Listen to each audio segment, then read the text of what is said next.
everybody. MattieC's Sports for you and me. I have two of the Cage Titans crew. I got Mike Polvere, the leader of the crew, and Iggy Medina. Oh my God! Now look what happened. Igdalia Medina. So, Mike, how you doing today? I'm doing great, man. Listen, we're all part of the crew. We're all Cage Titans. There's no leader. There's no nothing. We're all one, just trying to put the best foot forward for local MMA. So I appreciate That's right. that semi shout out, but no leader here. We're all in this together. And Iggy, how are you doing today? Great. How are you doing? Oh, I'm living the dream. I'm waiting for next Saturday, man. I think we all are. Yes. Living the We're all dream. Look at excited. this guy's house. What are we doing wrong, Iggy? Look at this guy's house. I know. I was thinking the same thing. The It's piano. that. Yeah. Elton John comes over sometimes. We have some fun. But Mike, I've talked about, in all the different fighters this past week, and I've praised you about how you talk about from, the vendors down selling beers or selling food and all that stuff, and up to the fighters. You treat everybody in your security with like you treat us all the same exact way, and I think that's why everybody respects you. Yeah, listen, and not only years of MMA, but years of business and working and coaching, team sports and being a manager at other businesses. It's just like, respect isn't something that, you just automatically get. It's not something that you search out for. It's just like you treat people the way that you'd want to be treated, and then it will come back to you tenfold. And I just always felt like that's just the way to go about business in my everyday life. I've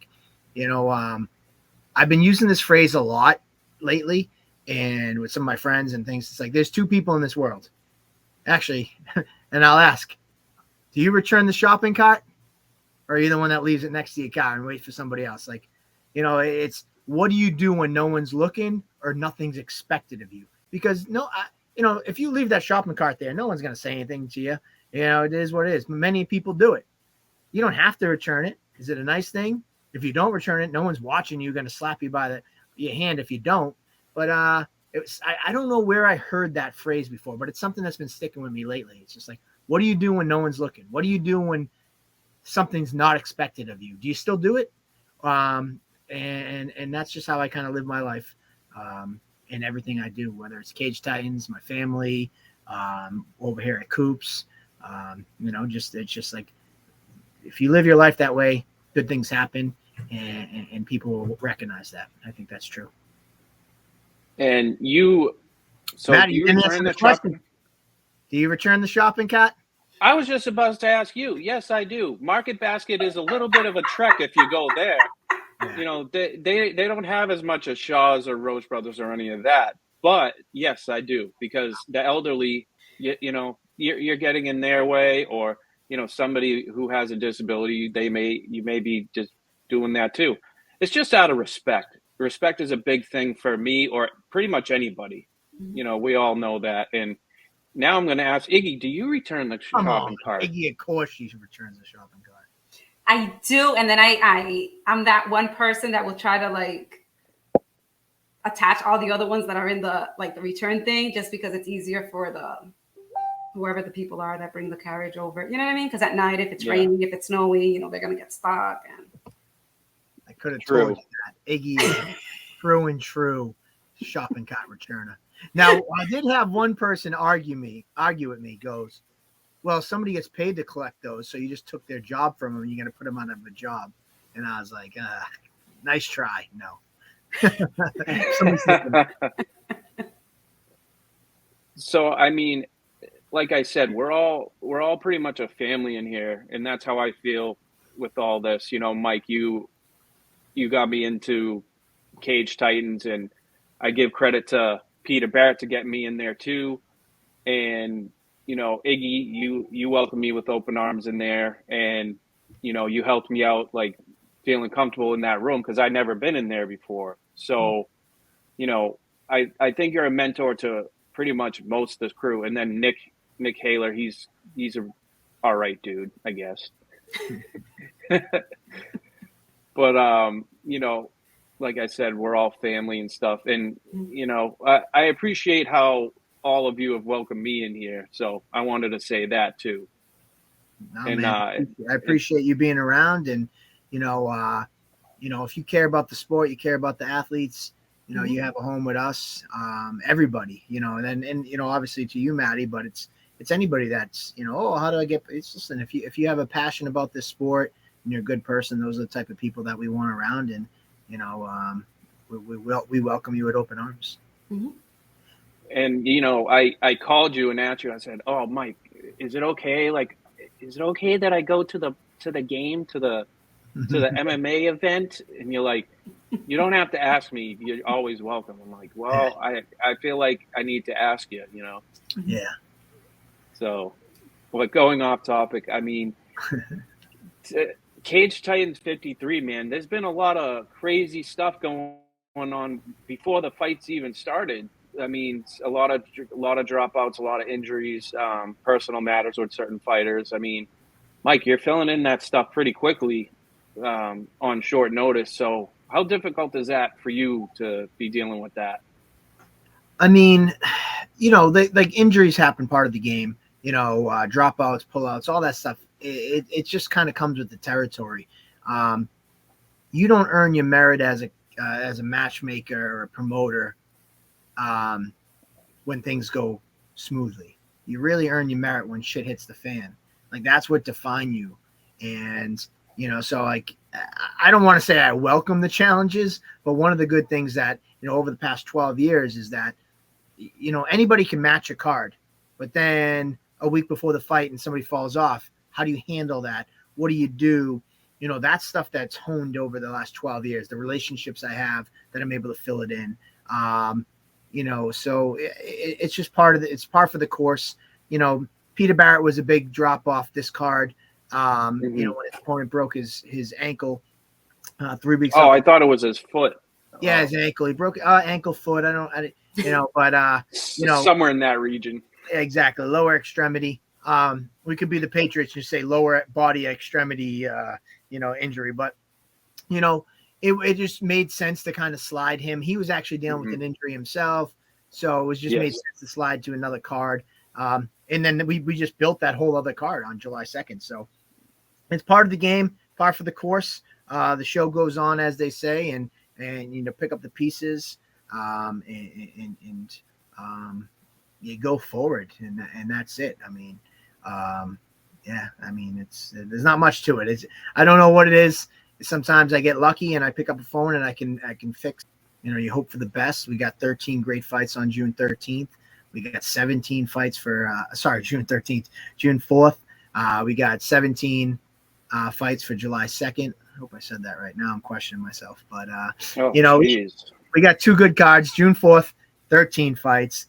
July 2nd, 17 fights. So over the course of a month, you guys are going to be in for 30 fights in the course of a month. It's going to be great. And all your favorites, from, June 4th, we got Shayna's, Lally, you got the party, you got a couple title fights, then back in, it's like, okay, well, how are you going to do a show with all those big names? How are you going to do a show a month later? It's like, oh, wait a minute, there's more. We got Joe Giannetti on the second, Peter Barrett, Zach DiSabatino, Kylie O'Hearn, Hillary Rose is making a return to Cage Titans. We got 3 amateur title fights on that card.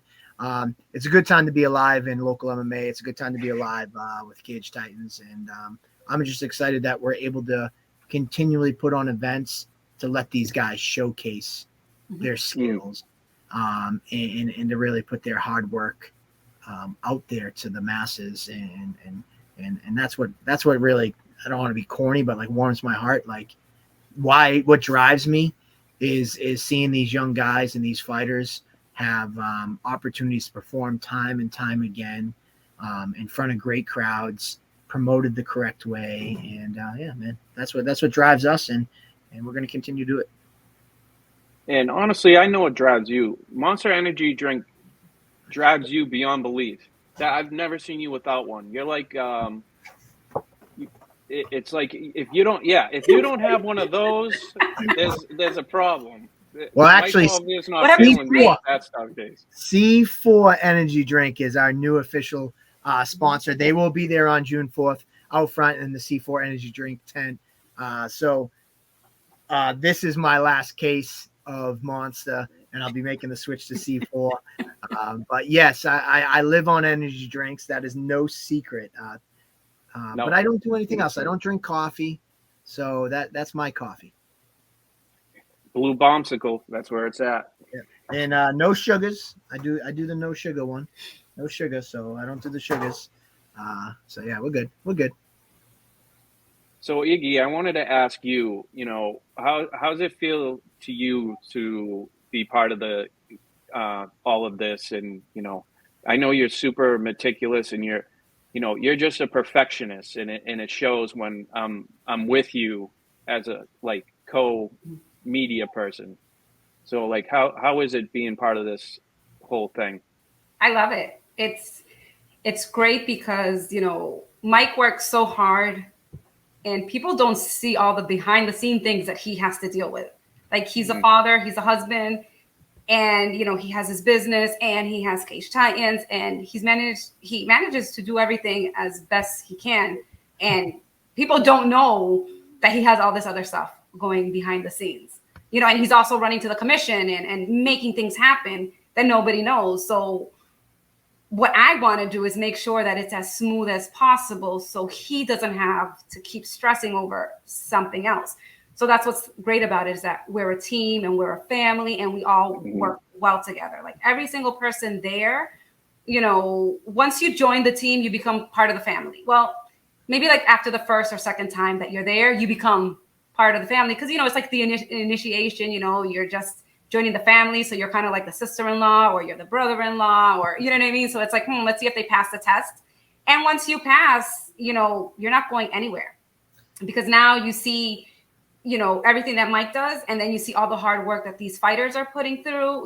They're making weight, they're doing all this training, and then on top of that, they get the opportunity to express their gratitude and all their sacrifice and everything that they're doing. So to me, it's an honor to be a part of it, because I get to see it all come together and hopefully allow them to express, their gratitude or whatever frustration they're going through, because, sometimes they're frustrated on how they fought because they wanted to do more, or they wanted to do this, they wanted to do that. Even though they won, they still wanted to do more. So it allows the fighter to use their voice. So it's cool to be a part of Cage Titans, because when you see all these other promotions, you don't really see all the hidden things that happen. And a lot of the fighters, you can tell that they are very grateful for what Cage Titan does, what Mike does, and everybody behind the scenes. So I'm glad to be a part of it, where I can see it. Even if people don't see me, I love to be a witness to it. You get me a little emotional, teary-eyed. It's like, Iggy's right. Like, I've always said since day one, like, I don't care if anybody knows my name, as long as they know these fighters' names and who they are. The sleepless nights. I won't even talk about what I do or what we do as a team to make these nights go off. It's irrelevant. It's about those guys on fight night. But someone like Iggy, who she was along very early days, like that somebody with just a camera in the crowd that wanted to be a part of it and watching from the outside. And now it's like she stopped doing the photography. She's like, I want to do more. We're like, I don't know what you're going to do, but trust me, we'll figure it out. And we just kind of, the trust that she had in us and I had in her, because I know she's a good person. Like, all right, if you want to step away from out behind the lens and broaden your horizon and other aspects of the game, like, let's do it. Because the type of person she is. Like, she literally drove my kid home one fight night. She's like, listen, I know you're going through a bunch of shit. Like, I'll bring your kid home, like, so you don't have to worry about one thing. I got 5 kids, by the way. She brought him home, brought him McDonald's, and it wasn't even like my son. It was like 2 friends. Like, and then I hear that she paid and she wouldn't let him pay. And like, that's just who we are at Cage Titans. Like, it's like, all right, picking up and doing everything for the show. And it's cool. It's great to have good people around. It's no matter what the tasks is in life. Like if you have good people, like you can learn anything. Like whether it's streaming or whatever it is. Like if you got good people, like that's more important to me than anything in the world. And even fighters, like good people that are good fighters, and not only just good fighters, but they're good people outside of the fight world too. So yeah, we just want to have a good environment. As the young kids say, good vibes. I think that's what we talk about now. Yeah, I don't know that lingo either, Mike. So. Yeah, I think they say it's a vibe. I think that's the cool word now. As I'm 41, trying to sound hip, that's all you're getting out of me. Cage Titans is a vibe. I think that's what the phrase would be if I was young. Yes. Cool. Yes, it's a vibe. Ask me in 10 years. So the fun thing is about, like you said, Mike, like for you, like I appreciate the passion you have for every single thing. And it was a great thing you said to me, and I won't forget it. The last time we spoke was, I said, there will never be the best card ever, for Cage Titans, UFC, whatever. There's always going to be a good card, no matter what. And you've shown that to me. I mean, I thought Combat Night was great. You combined MMA, you combined everything about MMA in there. So it was a great time. And, like I hear, the things like, you don't automatically go to the winner. You come to the person who lost the fight as well, and you say, hey, how you doing? That's what Iggy's talking about, like the behind the scenes stuff, that nobody sees. And, and you provide them snacks and nice stuff before the fight even happens and stuff, which actually it's funny. I wanted to tell you about Siegfried Stevens or Tyler Stevens. Arthur, I was in an interview with Arthur, and Arthur says, what's up with them snacks, dude? Like, is there going to be snacks there? And like, Tyler's like, I don't even care about snacks, man. I care about hot dogs and burgers and beers. I'm like, I don't know. You got to talk to Polvere about that one. So it's just funny stuff. I can't give him hot dogs in the back room. I think the little gift bag with the energy bars or the granola bars and stuff. Like before the fight, let's just stay chill and eat some simple stuff, bananas, oranges. I can't be putting like goodie bags with full hot dogs and hamburgers. But tell Siegfried I appreciate the thought. I'll put that in the suggestion box. It might go into file 13 suggestion box, which is the trash. I don't need a bunch of fighters eating hot dogs before the fights. That would be, God. That would be a mess.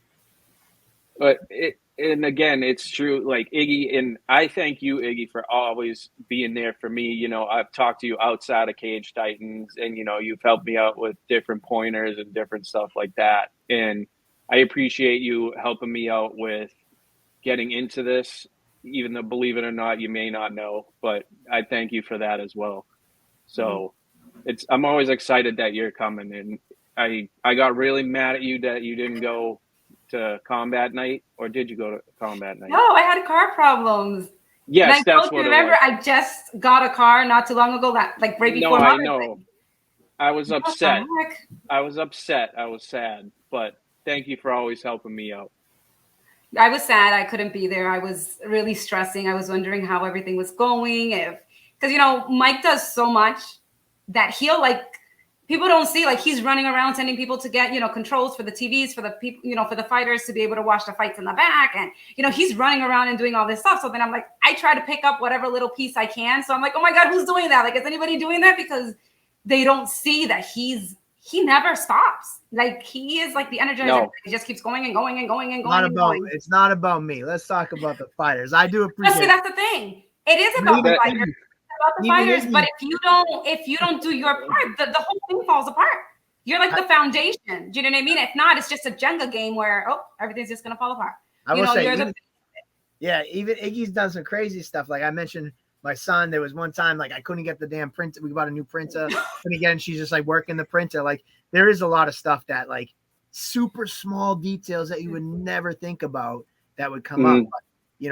Somebody is doing that. Even like setting up the locker rooms. Like they talk about the goodie bags and all the stuff that we give them in the locker room to welcome them as a part of Cage Titans. Like, Lila and Richie Santiago and Lila McDonald, like they put those bags together all fight week, and they bring them all to the venue. Like they pick out what snacks they're going to put in there.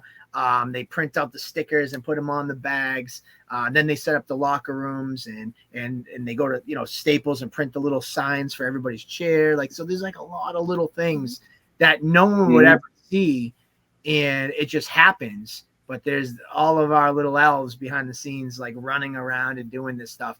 And what I love about it all, unless we're talking about it now, none of our people that are part of our crew would ever be boasting and bragging about, oh, I do this, I do that.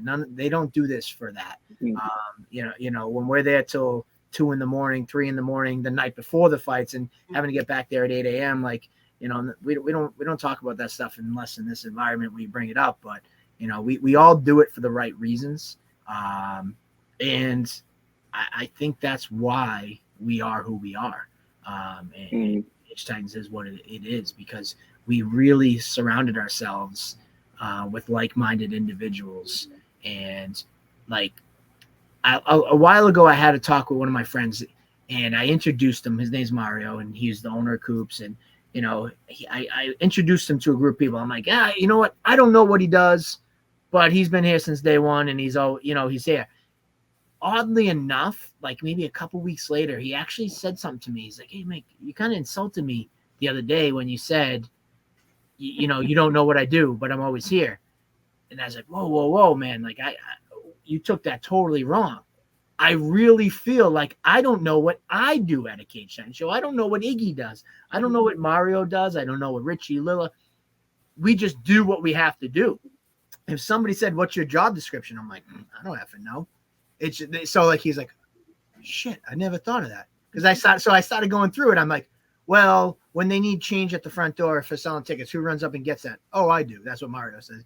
I was like, all right, at the end of the night, to pay the front door staff, who does that? Oh, I do. If somebody's missing a seat because they want 4 seats together, but there's only 2 over here and 2 over there, I go, who goes and maneuvers some stuff? He goes, oh, I do that. I was like, who is the liaison with the police detail? Oh, I do that. When the bar's out of money or they need more beers, like who goes in stock? Oh, I do. I'm like, see, I don't know what we do. I don't know what you do. And it's not an insult. I just know that we're all vital to this. Iggy, I don't know what she's going to do on June 4th.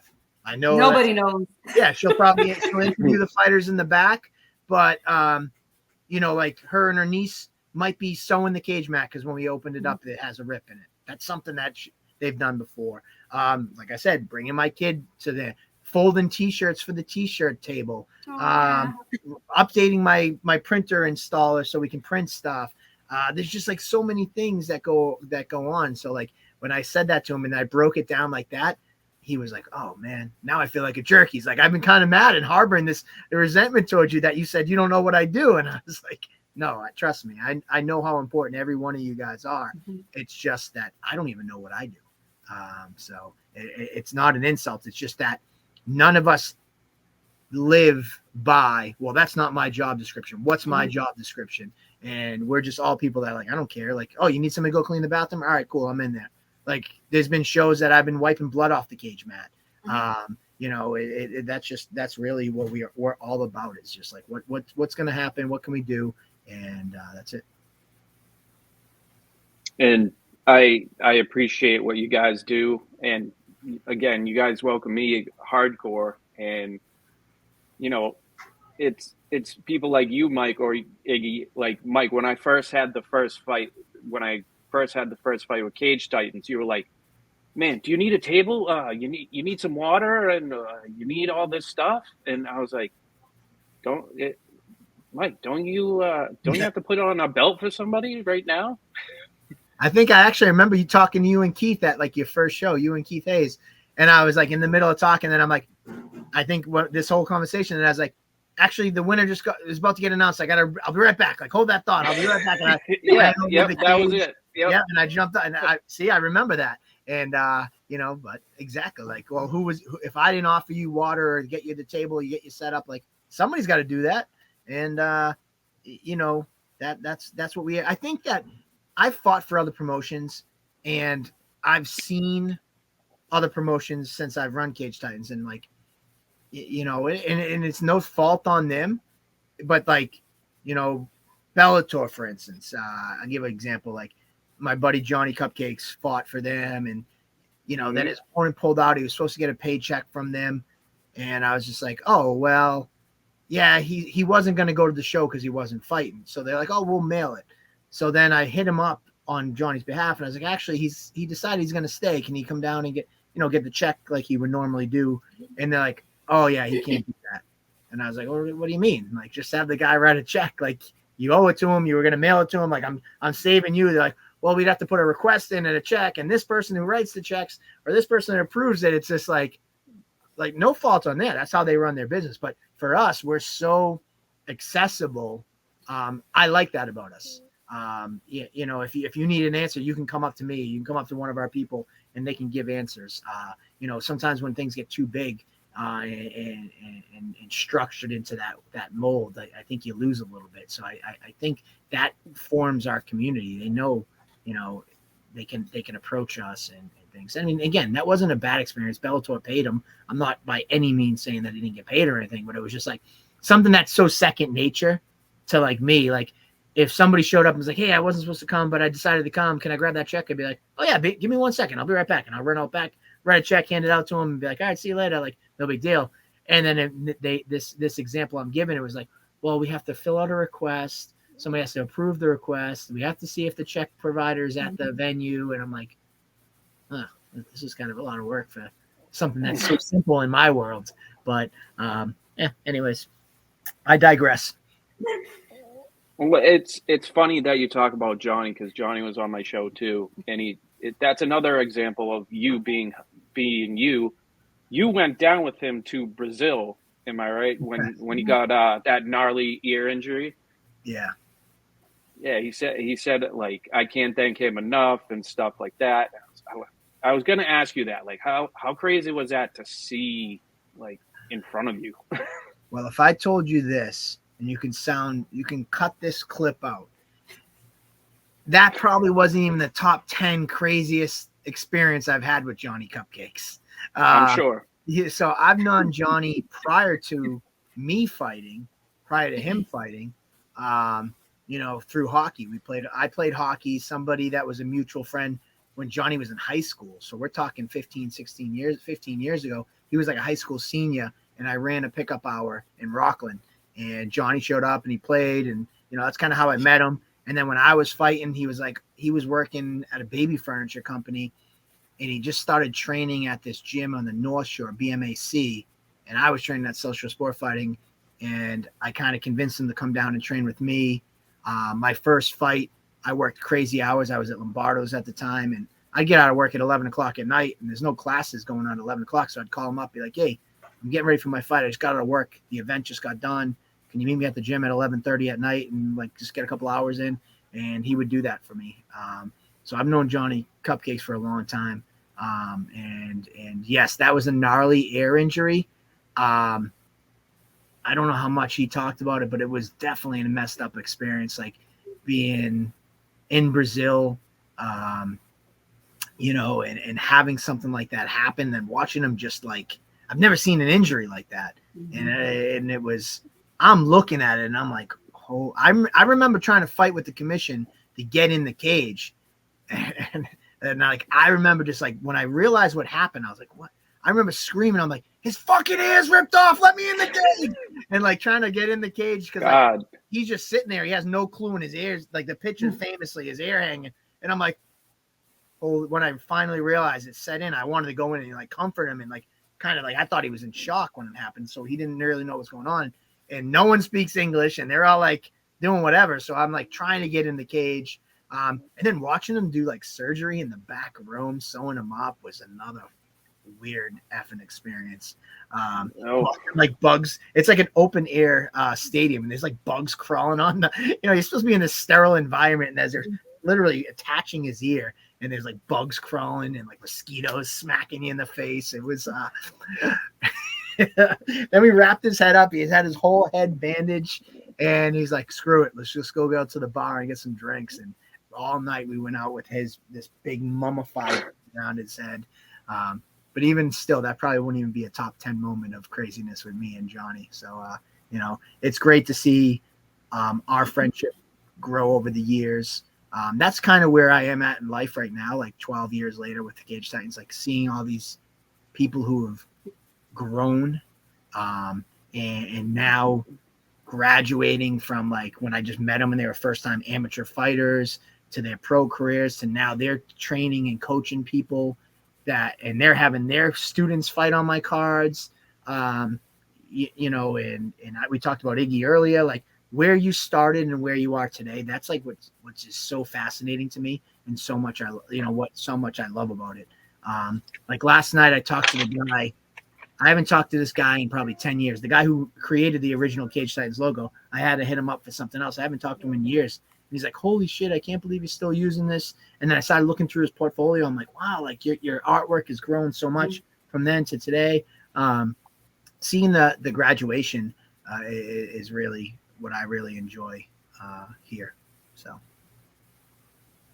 And man, you've made a whole like entertaining thing for not only the South Shore but Massachusetts, and it's a great thing. And like I said, this card is really awesome. I mean, you got Joe Penafiel, Dissanel, Arthur going to try and defend his title, him bringing his friend Tyler Stevens down.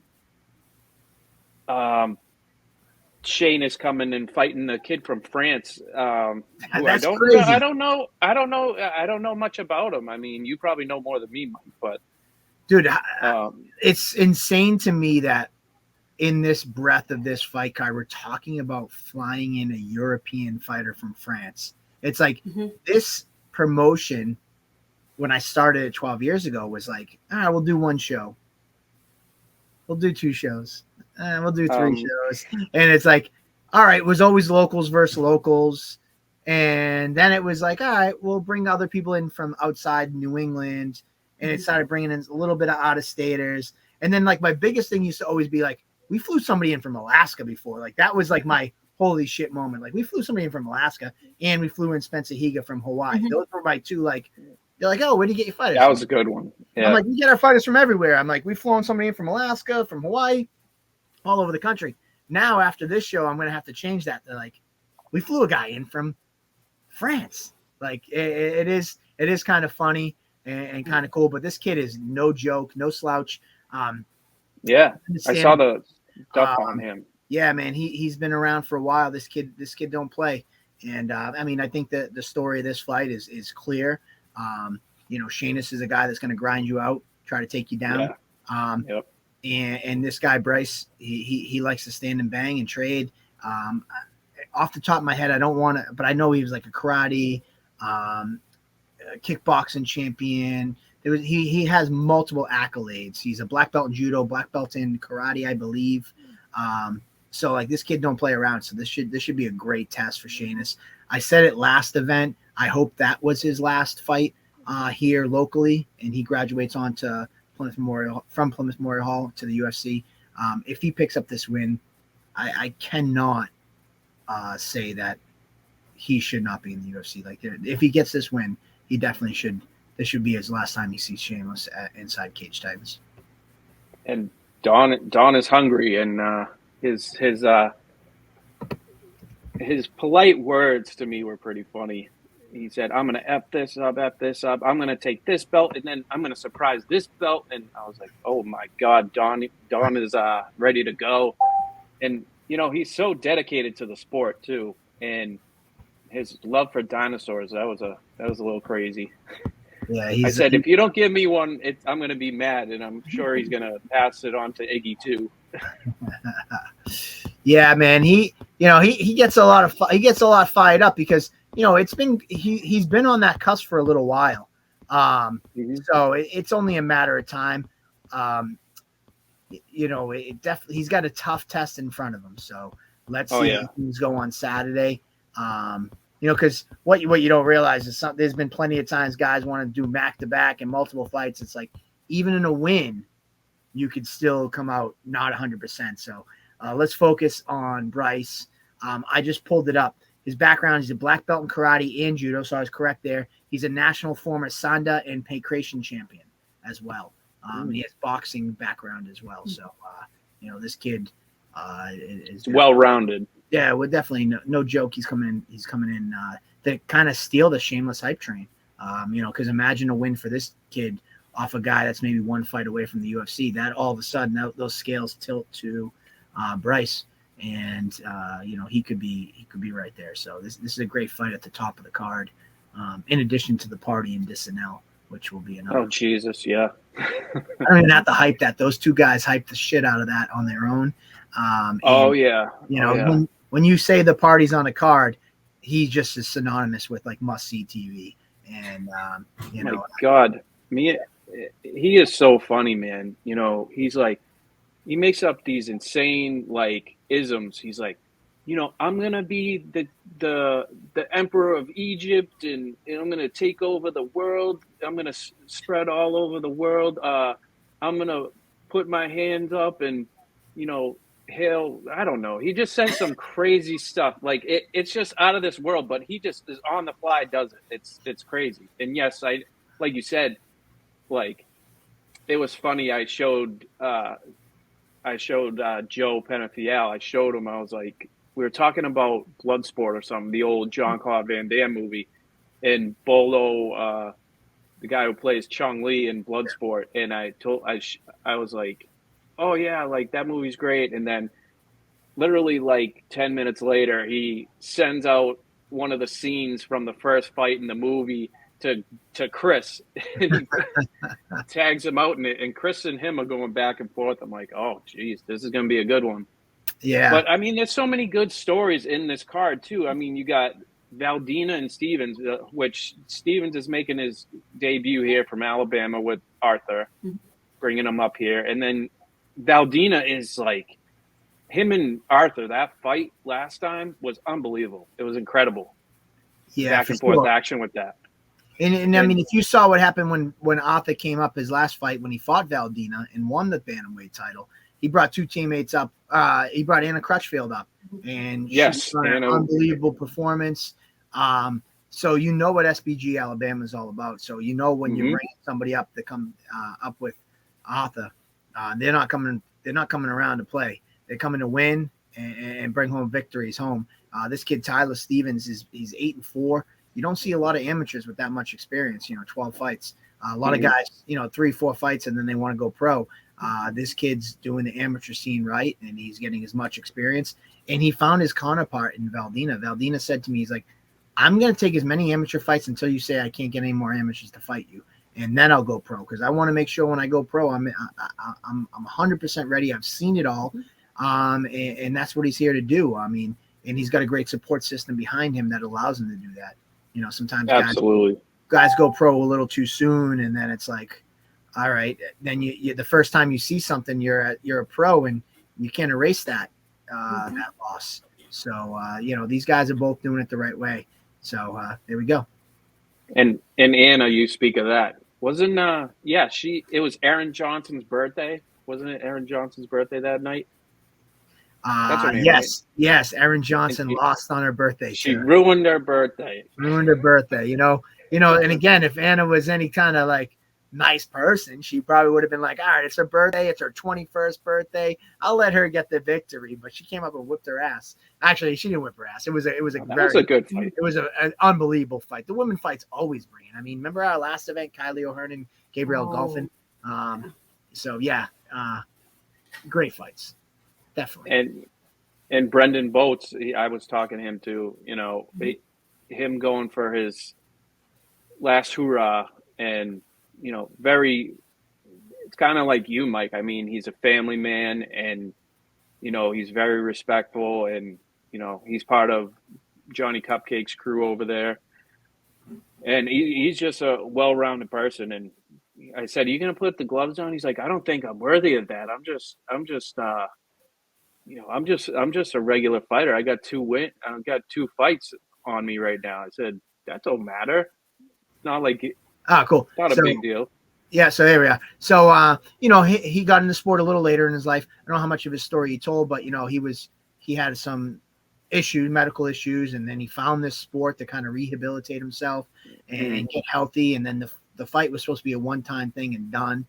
He's supposed to fight Gage Luby, and Gage found out like the day before the fight that he was suspended and he couldn't take the fight and he couldn't get. Yes, I heard that one. So he ended up having a teammate fight Brandon, and they always kind of stayed in touch. And Gage like, I kind of owe you that fight, so like when I get everything cleared up, like I would still like to do it. And Boats kind of had it built up in his mind he was going to fight Gage for that one-time thing. So it kind of is like the perfect storm, so to speak, where Brandon was never looking to make a run at this and go far. It was this was more than just the fight for him. It was the recovery and getting healthy and all that stuff that he used MMA as his outlet to rehabilitate himself physically. And Gage was the target. Gage was kind of like the end. Oh yeah. And then when that didn't happen, he did get the fight. So you were like, all right, well, he checked it off. He's done. But him and Gage always stayed in contact and like, the fight that never happened. Like, would you do one more? They even talked about going pro and just doing it as a pro fight. But they're going to finally lock horns. This will definitely be Boats' last fight. And Gage is happy that he's finally able to get this opportunity to fight Boats and fight in front of the Cage Titans crowd. Gage has brought his teammates out the last 3 events, and he's just excited to finally get in there for himself. And these guys are great. I love them. And you talk about people who grew up, before your eyes. The first fight, these guys thought they were at the UFC. They're like, oh my God, I'm at the UFC. I'm like, no, this is Cage Titans. But thank you for the compliment. They really did. Cause like, these are guys who've never been out in New York before. They never traveled to fight. They never stayed in a hotel before. Like all these first time experience, amateur MMA out in New York is a lot different than it is here, being sanctioned in Massachusetts. So like, it was a big experience for them their first time. And then we saw some improvements out of his Alvin McLaren, one of the guys, the last event, and now we're just going to see them again. And I'd like to see how they're going to progress. And should be fun. Should be a fun fight for sure. And I mean, you got Miguel, Kyle, Shane, and Jack Condon. The last time I saw Jack, that dude is no joke. Yeah. This title fight, we saw Shane Delahaye do the grappling match at our last combat night. And, oh, yes. Yep. This guy's a former cheerleader, which is crazy. Some people like, did you really have a cheerleader fighting for your title? And I this is no disrespect to anybody. I've really got those questions. And I'm he was a Hoosier, right? Indiana? I think it was, you'd have to look. I think it's at IU at Red, so it might be Indiana. I'm not a college fan, college sports fan, but I think it might have been. Anywho, it's like he was on Table Titans. He tells his story, how he was adopted, his the struggles with his parents. I think one was dead, one was an addict, or they were both addicts. Oh, and he told the story, then how he was adopted by 2 people who were college cheerleading coaches, and that's kind of how he got into it. He actually wanted to be a cheerleader because he had a crush on a girl, so he joined the cheerleading squad. And spoiler alert, he never got that girl. But he did get another girl from another team, and he's now engaged and getting married. But super nice kid, super great background on him. And, he wanted to fight before, and he wants to come up here and fight for our title. And he said anybody. And Jack Condon is the same way. He's undefeated. He's run through everybody he's fought. So Delahaye and Condon at the welterweight. It's the first welterweight defense for Jack Condon. Going to be a banger fight. You mentioned Miguel Savesin, who's a teammate of Jack Condon, fighting Kyle Paul out of Nostos MMA, who's undefeated. I talked earlier about the progression of people, and I shared this story about Lakeville MMA, where Jack is out of and Miguel's out of, both fighting for titles on this card. This school about 4 years ago, I got called up, and they were like, I got this guy, Justin Stevens. He just recovered from cancer. It was kind of like a bucket list thing that when he recovered, he found training and he wanted to compete once. His skill level isn't up there. We don't really have any other fighters. We're just going to we want to kind of help him fulfill a life goal that he had. And he fought and he lost, and he fought again and he lost. And then he finally got his victory. But as he was getting in there, all these guys are starting to train now, And now look where Lakeville is. A short 4 years later, now they have a whole roster of fighters. They got 2 guys fight. One's a title holder. One's fighting for a title. And a short 4 years ago, they didn't have a single fighter besides this guy, Justin Stevens, who just wanted to get in there to compete as like a bucket list thing because he just recovered from cancer. So the progression, I talked about it earlier. Now here we are again talking about it. It's a beautiful thing to see. And that fight should be amazing. I mean, so Iggy, I mean, I know you are excited, you know, every time. I mean, do you look forward to a certain fighter, or is like everything exactly the same? Doesn't matter who you are or whatever it No, may it doesn't be. matter. Doesn't matter. Doesn't matter to me. They all work hard. They all train hard. How can I pick one over the other? I mean, you know what I mean? It's not fair. And if I do that, then I shouldn't be doing this. I really shouldn't be doing this if I'm picking one person over the other. I mean, they're working hard, and I just look forward to seeing all their hard work, you know. Right answer. That's a good answer.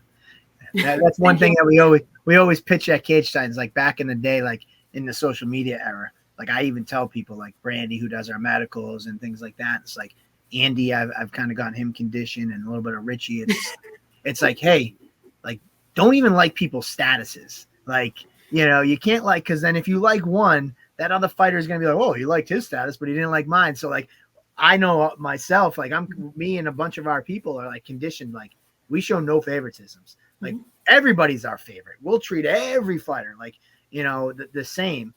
So it's funny when Iggy says that she's, I don't know if I've ever said that to her. She just knows that's the way we should be. You know, you need both sides of the fight card. You need the winner. You need the loser. Both of them put out equal amount of time in, a lot of sweat, tears, sacrifice. So they're equally as important. And you know, it's you don't want to see anybody lose, but you know, going into this, when that door closes, no matter anything else, one's going to win, one's going to lose. There's nothing we can do about it. Nothing I can say or not. So I just hope they have a good experience. And when you mentioned earlier, the interview we talked about before, it's like, that's why I go to the winner and the loser. Like, you know, and it's a weird thing when people like, you go up to the loser, like, hey, do you have a good time? They're like, well, I lost. What do you think? And I'm like, sometimes I do get that response. And I'm like, okay, but did you have a good experience? Like we knew going in, you had a 50-50 chance of losing. That's why it's called a fight. You know, but did you have a good experience? Were you treated right? Did you learn something about yourself? I won't share who, but I had that talk with somebody at the after party 2 or 3 events ago. The person, I'll leave it at that. I said, did you have a good time? No, I lost. Why would you even ask me that? And I was like, well, I saw this, and this that I'd never seen you do before. You've never been to a decision before. Like, did you know you could go that long? Did you know your skills here, which you're not normally known for, were at that level, so you can compete at that level? Like, so, and then the person looked at me and was like, never thought of it like that. And I'm like, I actually, when you put it like that, yeah, I actually, oddly enough, I do feel a little better. And I was like, all right, cool. That's what it's about, you know, learning about yourself and having a good experience, even if you lose or you win. And that's a true statement. I mean, Iggy, you taught me that lesson yourself with, you know, don't pick one individual fighter, you know, and it's true, because say you do like another fighter's Instagram, and then the other person's pissed and they come in and they're like, oh, like, what do you think about that now? Like, now you're liking everybody else's pages and stuff. So it's a good lesson to, you know, be biased. But like when I was like kind of being a rookie, like, you know, like, oh, you're cool. And they, you know, like, but now I appreciate every fighter that comes in, and it's just being professional pretty much. It's a balance. It's definitely a balance, because for a long time, like Johnny, we've talked about cupcakes earlier. Like for a long time, like I don't want to say we kept it hidden, but we weren't so open that we were friends, because I didn't want to make his life more difficult, or people think differently of me. Like if I was matching him against Johnny, but then at some point in time, it's like, all right, like you came in through Peter Barrett. Like, are you going to pretend that you're not a fan of Peter Barrett? Like, no, you really can't. He brought you in. So like, it is a fine balance of like where you kind of let off. Like it hit me when Tateki fought Johnny Cupcakes, and he said to me, "Sorry, I beat your friend up," and in the cage, and I was just like, Tateki, man, like, yeah, Johnny's my friend, but like, I put on fights. Like he knew he was gonna have a chance of losing, so like, don't ever say sorry for beating somebody. But yeah, it is that weird like little like you don't want to be biased, but then like also like in my situation, I learned it took me a little while. Like I wouldn't even talk to Johnny at the fights. I'd be like, oh, pretend you don't know me. And then like we were on the same hockey team and we'd be hanging out, and it's just like I act like I don't know him at the fights. But I will say that now I don't even go near the cage. If he ever fights for us or when he does fight for us, I make sure I walk away. You know, I have a lot of great relationships with these fighters, but I want to make sure that they all understand, like, just as good as a friend I'm with Johnny and Peter Barrett and Giannetti. Like Giannetti and Barrett are another great example. They hate each other, but like, yo, listen, I'm friends with you, Joe. Doesn't mean I'm any less friends with Peter, and Peter, I'm friends with you, and doesn't mean I'm any less friends with Joe. You know, I treat everybody the same, and that's the best way to be. Yeah, I'll never figure out that story, but I'll be biased on that. I don't want to know a story. No. Well, you know what it is like, and it's not even a disrespect story. Like maybe it's escalated that Joe versus Pete.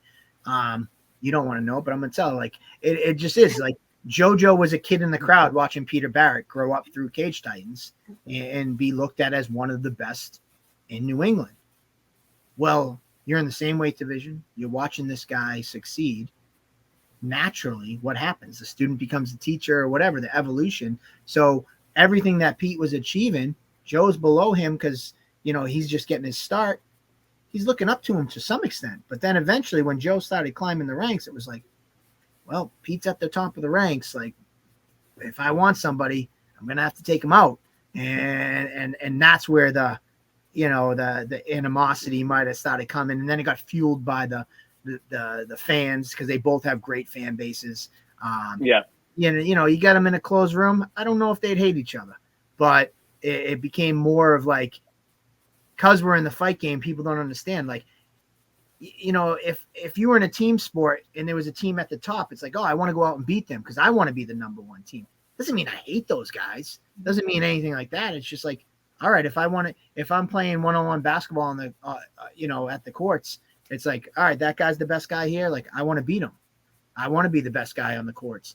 And it's not that I hate him. I want to, anything else. It's weird because it's a fight sport, but that's where the fans kind of fueled that whole animosity. And, I don't know if that fence is so gone, it's never mendable, but that was kind of the real backstory about that. It was just Pete was the man when I was coming up through the sport. And that's what Joe was saying.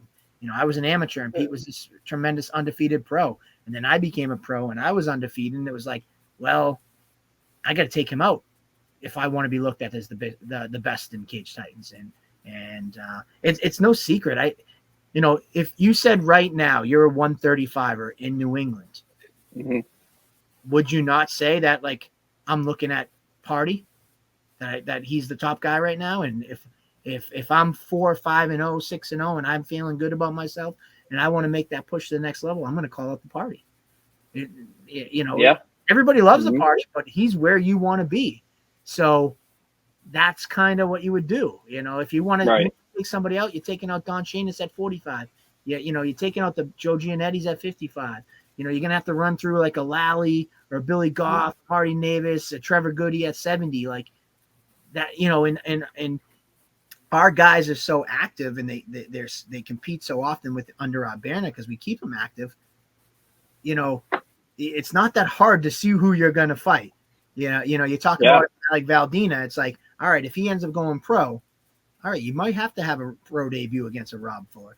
That Cam Arnold's going to be ahead of you somewhere. A Jeff Joy is somewhere in that mix. And that's kind of some of the similar experience, newer pros to the scene that you might have to stack yourself up against. And then if you want to get to that next echelon, you're looking at the Lionel Youngs and the Brunos and the Johnny Cupcakes and, the Party and Disnell, things like that. So like, I think it might have got twisted a little bit and we kind of went down this path and I admittedly brought us down it, but I think that's what it really kind of came down to is seeing who's above you and it got twisted by, I don't want to say the media, but like the friends and and the fans like, oh, well, he wants to fight him, so I better hate Peter Barrett.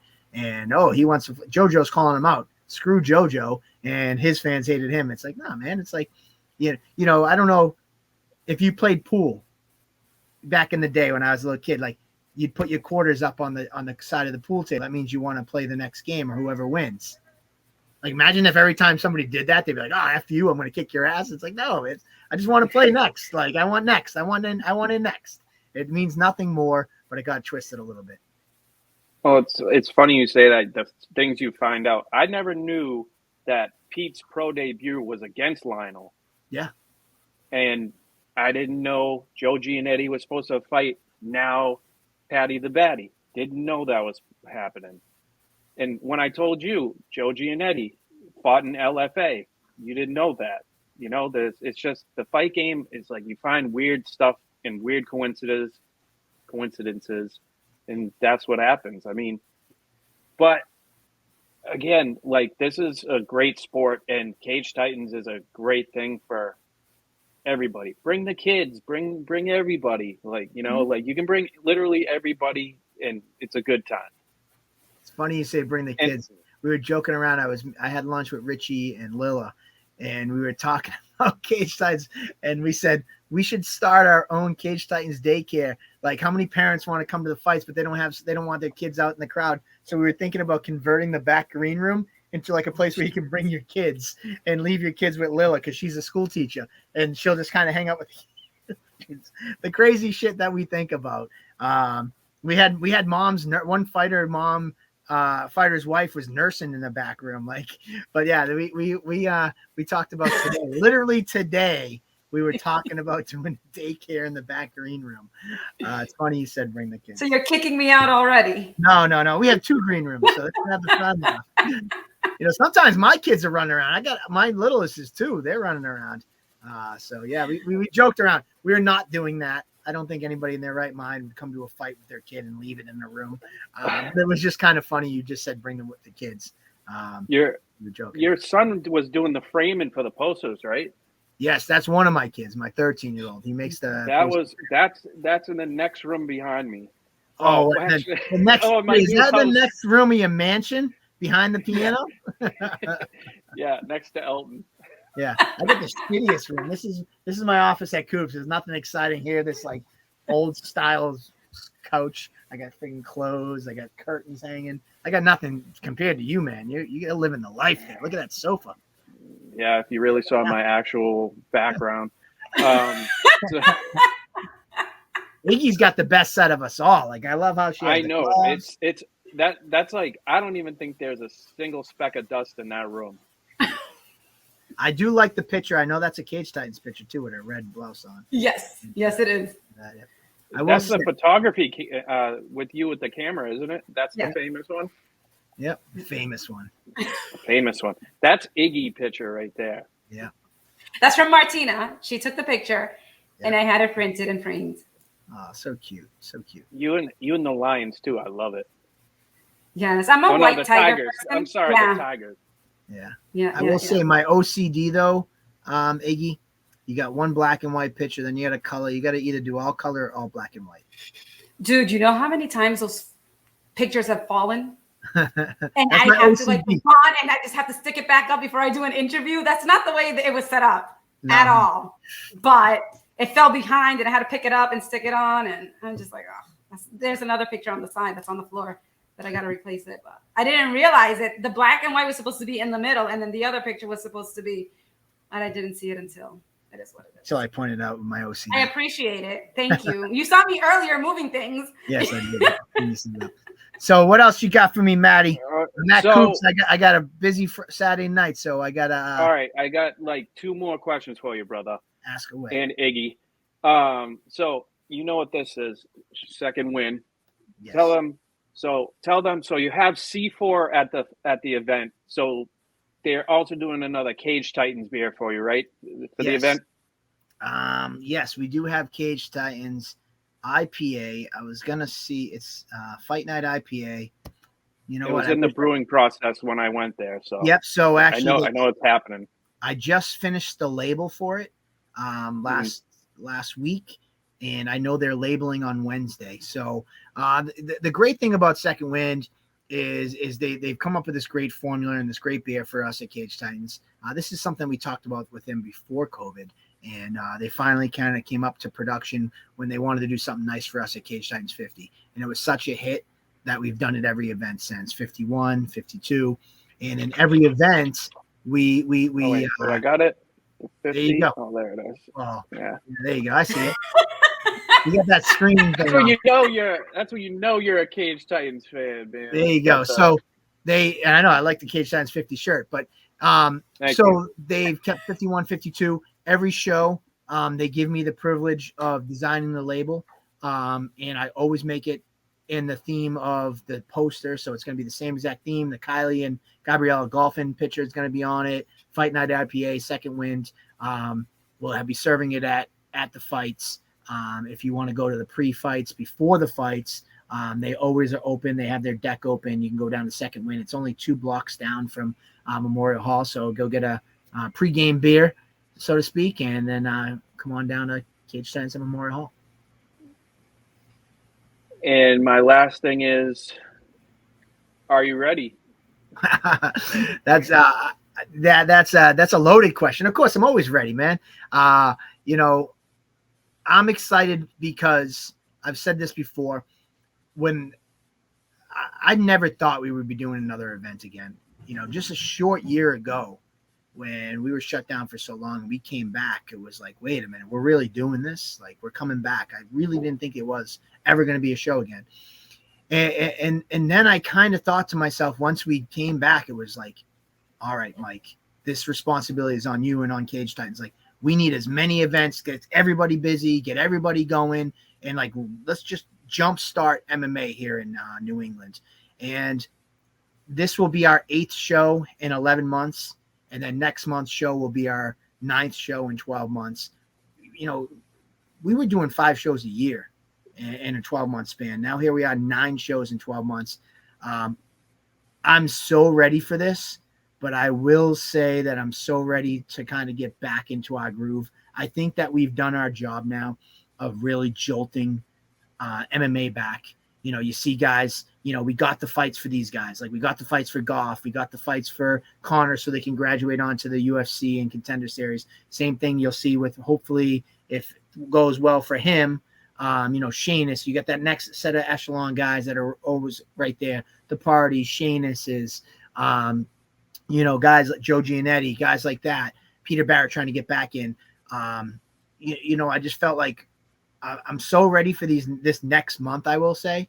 And then we're going to go back to our 10-week schedule, our 8-week schedule, where it's the next event won't be for another 8 weeks. So we'll kind of go back to doing a show every other month. Because as excited as I am, it's been a very tiring year.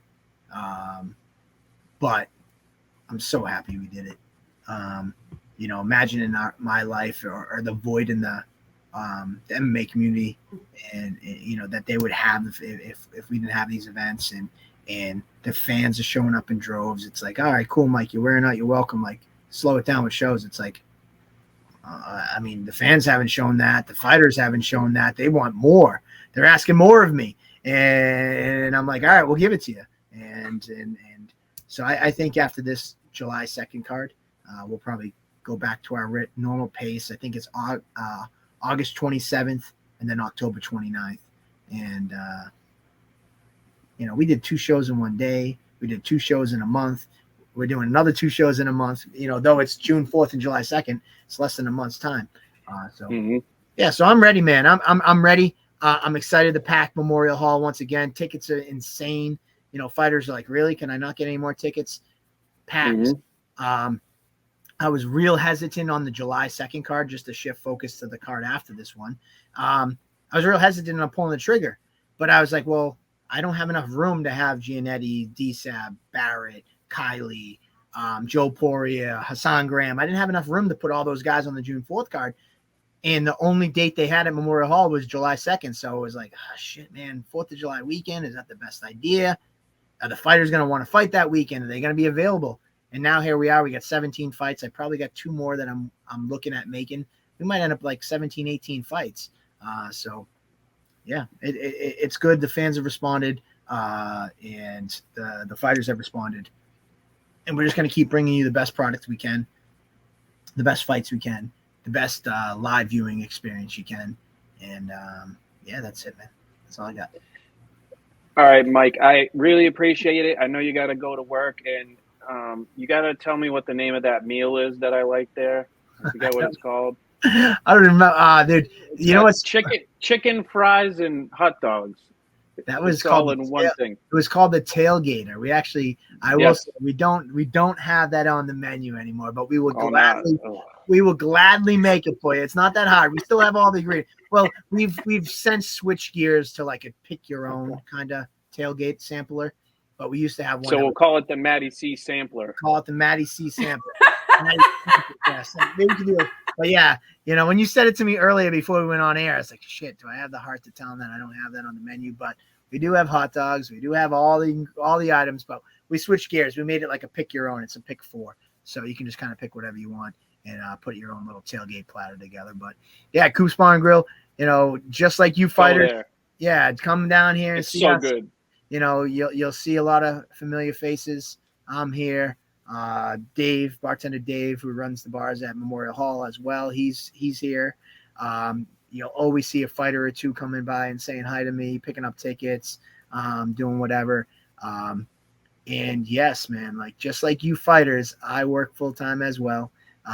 You know, I do this just like you do it. It's your passion. You do it because you want to, you know, you love the sport. That's what I do it for. You know, and I still have my day job, just like you on, you know, Saturday night, you hear Memorial Hall rocking and you're so high on that adrenaline. And then guess what? I always say it to them, like Monday morning, you're the same loser grabbing, getting dressed and going to your 9 a.m. job. I'm that same guy. I do the same thing as you guys do. You know, come Monday morning after these events, it's like, oh, cool. I got to go back to the regular job again. Yep. We were all superheroes for one night and the place was rocking for us. And then Monday morning, your phone stops ringing and no one gives a shit about you, and you're back to your job. That's just me, just as much as you guys. And the Bill Shea boys at noon grabbing a beer. Yes, the Bill Shea guys out back. They come by and see us every day too. So yeah, man. Oh, sorry, Mike, but follow Mike. We just follow Cage Titans. Mike's right there, and you know he has a page, but he's so busy, man. But you can tell Mike what your page is. No, I don't follow. I do have an Instagram. I do have a personal Instagram, but that will stay personal. Yeah.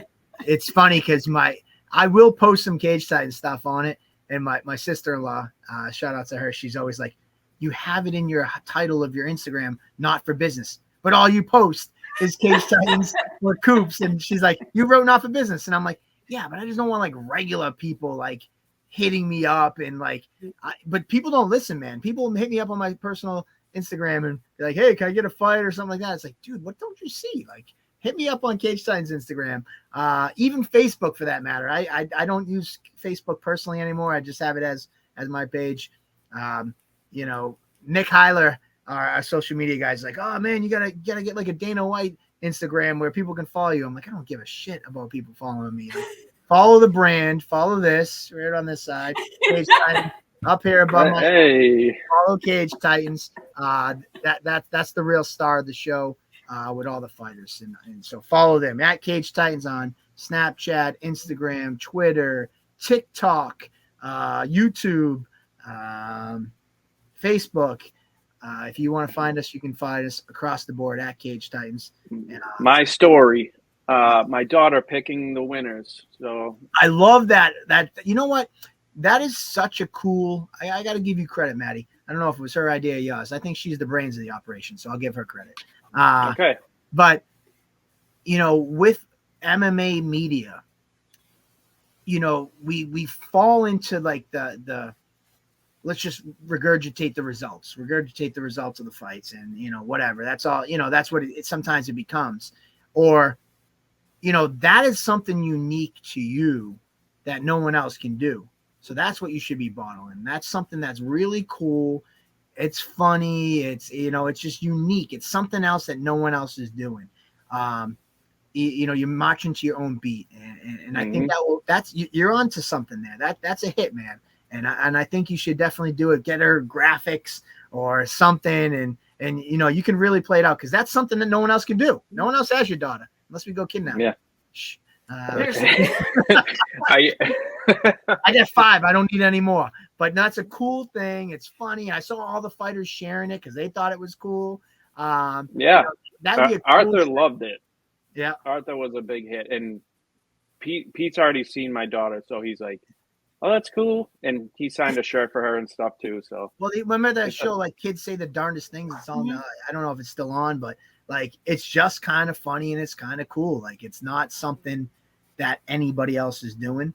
You know, it separates you from. yeah. So kudos on that little thing. And Party was the best, saying, "This girl knows what she's talking about." Yeah. So I think you should do that every time, and I will post those as little segments, and it's going to get some legs, because I think it's funny, it's cool, and yeah, I think kudos to you. And then the quick thing, Iggy, you're like a role model to me. I've looked up to you for this whole time, and I appreciate everything you have done. And I hope you keep making the fight interviews with all the fighters and like talking about their lives and stuff. So please tell me you're going to still do that stuff. And I really hope that you bring that stuff back. I am. I was dealing with technology. Technology is not my friend. I swear, every time I take one step forward, it throws me 20 steps back. But it's still happening. Yes. Well, I look up to you, and thank you for helping me out. My pleasure. That's what we're here for. We're here to help each other out. It's not one person's better than the other. We all lift each other up. We all, you know, work together. That's it. It's working together and getting where we want to be together. Another thing with Iggy, like with that fight story, like I'm big into that. Like, what's the story behind the story? You know, we talk about regurgitating stuff. It's like, all right, if I want to look up a fighter and see what record he has, I can go online and find that. Like, tell me something about that guy that makes me want to care, and maybe I can relate to him. You know, I mentioned Delahaye earlier. Like, you know, at first it's like, oh, this guy's a cheerleader, and I told you, and it wasn't disrespectful to him, but like that was a couple people saw his Facebook and Instagram, like, oh, cool, cheerleader. Like, he's not a fighter, like the bravado. And then he comes on the show and he's talking about, you know, how he's dealt with addiction, not him personally, but his parents passing away. Somebody watching that might be like, shit, like, look at this guy. Like, I dealt with that, and see how successful this kid is. Maybe there's something there. Then talking about how he got adopted, I'm sure, like, there's people that are out there that's been in those situations, and they're like, wow, I can relate to that. You know, so telling these fighters' stories are so important, because sometimes from the outside looking in, we're just looked at as barbaric beasts that want to pound people over the head for fun. Now, some of us are like that, no doubt about it, but we're human beings, and there's people behind these, behind the story. So I think it's such an important avenue that you give these fighters to talk about it, and lets the public see that they're just not guys who want to get locked in the cage because they want a pound of flesh. Like, they're real people, and do other things outside this. You know, we've had principals and doctors. We got a guy now who fights for us. He's like a brain surgeon or brain research study surgeon for like Harvard or crap, and he fights for us now. And it's like, what? Like, I didn't know that. So, you know, and it's just really interesting to get these fighters and their stories out there. So it's a great platform. So keep that up as well. Well, I want to thank you guys. Thank you, Iggy, and thank you, Mike. And I'll see you both next Saturday. I'm going to be wicked tired, so I'm going to need that C4, because I got a high school graduation at my school. That'll be a very long time. So thank you guys for joining the show. So everybody, this is MattieC's Sports for you and me, and we'll talk to you again later. Peace out. Thank you.